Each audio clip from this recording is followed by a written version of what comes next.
What would you think if I said taking a painkiller would actually kill you?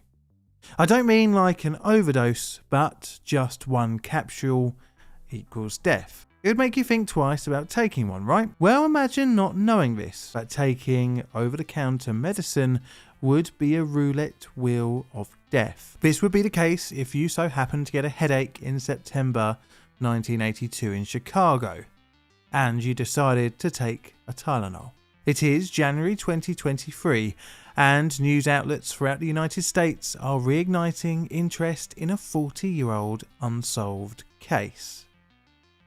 This new spark of interest has been caused by a request for DNA testing of evidence from a crisis that gripped Chicago and the wider United States in 1982.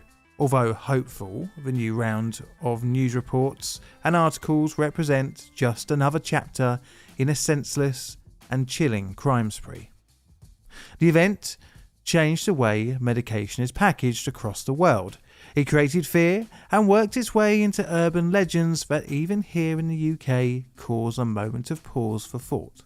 Unknowingly, the terror caused 40 years ago is the reason why I was told as a child to always check everything I buy is sealed.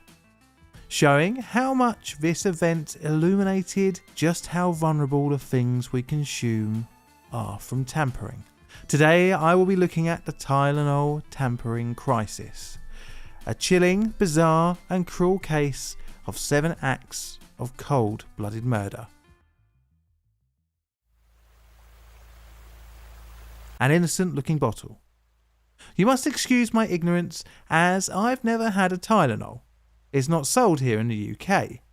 And the thought of unsealed medication is a real head-scratcher to me. But at least the latter can be chalked down to me being a product of my time. A time post the Tylenol murders. I remember last year, or possibly the year before, feeling disgusted at the trend of ice cream licking in shops. Remember when people would open up ice cream tubs and lick the top? Pure nightmare fuel for a germaphobe like me. Although disgusting, as long as the liquor didn't have any oral-borne diseases, it was relatively harmless. But it shows that tampering with consumable products is alive and well. But back in 1982, today's case of tampering wasn't for likes on TikTok, but an act of cold-blooded murder with a little bit of extortion thrown in. Tylenol is probably very familiar for those in North America, but its main ingredient, paracetamol, is always readily available over the counter across the globe. Tylenol was introduced in 1955 by McNeil Laboratories. Over the years, the brand has released various medications with different ingredients effective in pain relief. One such was Tylenol Extra Strength. This product has 500mg capsules with the active ingredient of acetaminophen, also known as paracetamol. In 1959, Johnson & Johnson bought McNeil, making the company a subsidiary. Roughly 1 year later, the drug was made available over the counter and prescription free, and from there it took over as one of the most popular pain relief medications available without a prescription. By 1982, Tylenol had a 35% market share. Many have it as their first choice for colds, flus, headaches, toothaches and migraines, and the Tylenol Extra bottled capsules are a popular choice. Capsules are especially popular. They are made from gelatin, and because of this, they are slippery and easy to swallow. But capsules are also easy to open and close, and anti-tampering protection on their packaging was minimal. The bottles that held the capsules came in a paper box with an unglued lid. The red cap on top of the bottle was easily flipped open, with only a little piece of cotton left to cover the contents. Confidence in the brand is high. The product works, but the public perception during a deadly period of a few days in 1982 would be shaken to its core. A deadly few days. It is early in the morning of the 29th of September 1982, and in Elk Grove Village, a suburb of Chicago, Mary Kellerman, a 12-year-old girl, is suffering from a runny nose and a sore throat. Nothing particularly out of the ordinary. People get cold symptoms all the time. Usually if the symptoms are a bit too much, one takes a painkiller. Mary goes to her parents and explains her symptoms to them. They offer her 1 capsule of Tylenol extra strength. By 7 a.m. in the morning, she is dead. In a Chicago area hospital, Adam Janus, a 27-year-old postal worker, also died of a suspected heart attack. Upon hearing the news of Janus's death, his sister-in-law and brother rushed to the family home. Grief often brings a headache. Both took capsules of Tylenol from the same bottle that Adam had earlier in the day. Within hours, Adam's brother, Stanley, aged 25, was also dead. His wife, Teresa, would pass away just 2 days later. Following days, 3 more unexplained deaths occurred. 35-year-old Mary McFarland of Elmhurst, Illinois, 35-year-old Paula Prince of Chicago, and 27-year-old Mary Viner of Winfield, Illinois. Now, unexplained deaths of apparently healthy individuals usually sparks concern amongst the authorities, especially in the case of the Janus family, where 3 died within days of one another. They had all done one thing in common, however: taken a Tylenol. In early October 1982, investigators made the link between the victims and Tylenol. Was there an issue with the factory? Once the link was discovered, tests were undertaken on the remaining capsules in the victims' bottles, and a worrying ingredient was found: cyanide. Stranger still, the capsules had come from different batches from 2 different factories, one in Pennsylvania and another in Texas.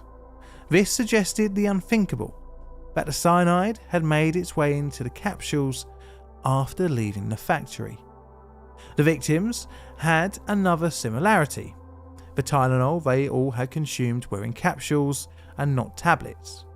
It was quickly becoming apparent that the contamination was deliberate and done after delivery to shops. Interestingly, the bottles involved in the deaths of the Janus family members and Mary Kellerman had come from the same batch, named MC2880. Johnson & Johnson initially recalled this lot nationwide, but as more of the victims' pills were tested, it was apparent that lots 910MD and MB2738 were also involved, and this expanded the recall. This would become one of the largest pharmaceutical recalls in history. Tests from pharmacies across the United States localized the cyanide to the Chicago area. The recall was wider in the Chicago area itself, with all extra strength capsules pulled from the shelves. Initially, it was thought that only the victims' bottles had cyanide. This totaled 5. But tests pulled from bottles found several more also contaminated. Many of the tested bottles were dropped off by the public at police stations. In total, 8 bottles were found to have been tampered with. Bizarrely, around the same time on the 5th of October, a man was poisoned with strychnine, which had been added to a Tylenol bottle. This was in California. Luckily, the man had survived, but confidence in Tylenol capsules had collapsed. Trying to reassure the public, Johnson & Johnson distributed warnings to hospitals and wholesalers, as well as halting Tylenol capsule production, advertising, and broadening the recall nationwide, costing the company roughly $100 million. Johnson & Johnson also issued a nationwide offer to replace customers' capsules with their pill variant, and on top of that, the company offered a $100,000 reward for the information leading to the arrest and conviction of the person or persons responsible for the murders. The police were starting to form a theory that after arriving on the shelves of local grocers and drugstores in the Chicago area, random bottles of Tylenol were removed from the shelves. Then the capsules were adulterated with 65 milligrams of potassium cyanide and then returned to the shelves to be purchased by any unknowing victim. For reference, the amount of cyanide was 10,000 times over the average amount to kill a person. But although the police had an idea of the method of the poisoning, they had no real leads until Johnson & Johnson received a letter.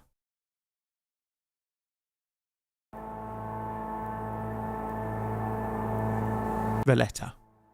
On the 1st of October 1982, a letter was posted to Johnson & Johnson, demanding $1 million be sent to an account at the Continental Illinois Bank. The letter was traced to James W. Lewis via a positive match of fingerprints and a postage mark from Lakeside Travel, his wife's previous employer. The police now had a suspect, but it would take until the 13th of December 1982 to apprehend Lewis in New York, and thus Lewis would be forever intertwined with the Tylenol case. This wasn't Lewis's first run-in with the law. Just a few years earlier, he had been charged with murder in 1978 in Kansas City, but the case was thrown out of court due to a technicality. Strangely, in that case, he had also written a letter. Lewis claimed innocence, stating the reason for the letter was to shame his wife's former employer. Lewis was the only suspect to have described how the culprit could have added cyanide to the bottles, in a method he called the drill board method. Lewis even said someone could drill holes into a plywood contraption, put the bottom capsule into a hole, put cyanide on top of the board, scrape it across with a bread knife, clean up the excess, put the tops of the capsules in, load them into the Tylenol bottles and put them on to store shelves. But there was no concrete evidence showing his part in the poisoning, and instead of being charged with murder, he was charged with extortion and held on a $5 million bond at the Metropolitan Correctional Center until the 16th of October 1983. Although no watertight evidence, Lewis had a striking resemblance to this person of interest from a CCTV still. The image showed victim Paula Prince buying a bottle of tainted Tylenol. His defence at trial claimed he was innocent of extortion because the money was to be paid into a bank account of a defunct company his wife had formerly worked for, in order to try and frame his wife's old boss. Needless to say, this bizarre defence and another charge of credit card fraud netted him a 20-year prison sentence, of which he would serve 13 years. But Lewis would always stay as suspect number one for the next 40-odd years. Although someone was now behind bars, no one had been charged with the murders, and the case would continue to go on unsolved. Two other suspects were also, suspected during the Tylenol case. These were Roger Arnold, aged 48. He was arrested in mid-October 1982 after a Lincoln Park bar owner told officers two customers said Arnold had purchased a large quantity of cyanide. After searching his home, a number of books on explosives and poisons, laboratory vials, beakers, test tubes, and a number of weapons were found, but interestingly, no cyanide. His link was that Arnold's wife was in Central DuPage Hospital at the time of the poisonings. Across the road was a grocery shop, Frank's Foods, where one of the victims had bought their bottle of tainted Tylenol. Arnold had also worked with one of the victims' fathers at a warehouse. Bizarrely, Arnold would go to prison for murder, but not the ones you might think. After his questioning, Arnold hunted down the bar owner who dobbed him in and shot him dead.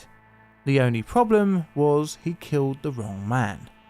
And thus the case went pretty cold. Lewis was in jail, Arnold was also in jail, but Lewis was released in 1995 and would remain a top suspect, although constantly attesting his innocence. During a 2007 to 2008 undercover sting operation run by the FBI, Lewis stated it took him 3 days to write the extortion letter. This, combined with the postal date being forensically proven under the letter's ink of the 1st of October, meant that the letter was written before the public knew of the Tylenol case.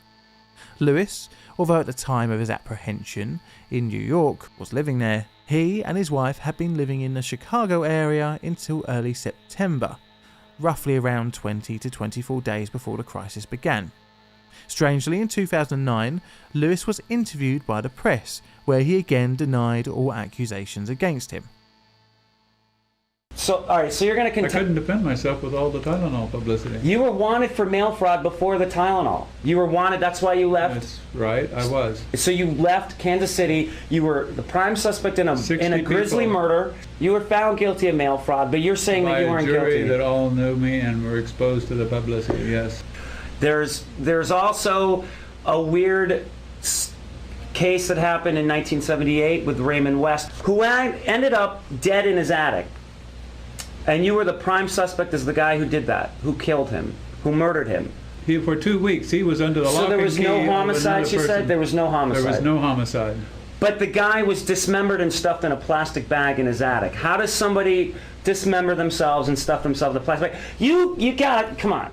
Around the same time in 2009, FBI agents searched Lewis's apartment, who was now living in Cambridge, Massachusetts. But again, no arrests were made. In 2010, Lewis and his wife had their DNA taken. One of the other suspects, Roger Arnold's DNA, was also taken. But due to Arnold being dead for 2 years, his body was exhumed and a sample was taken from a femur bone. Sadly, none of the DNA samples created any movement in the case. They even took DNA in 2011 from the Unabomber, Ted Kaczynski, but again, alas, no luck. As of the end of January 2023, more DNA tests have been undertaken, but no news so far.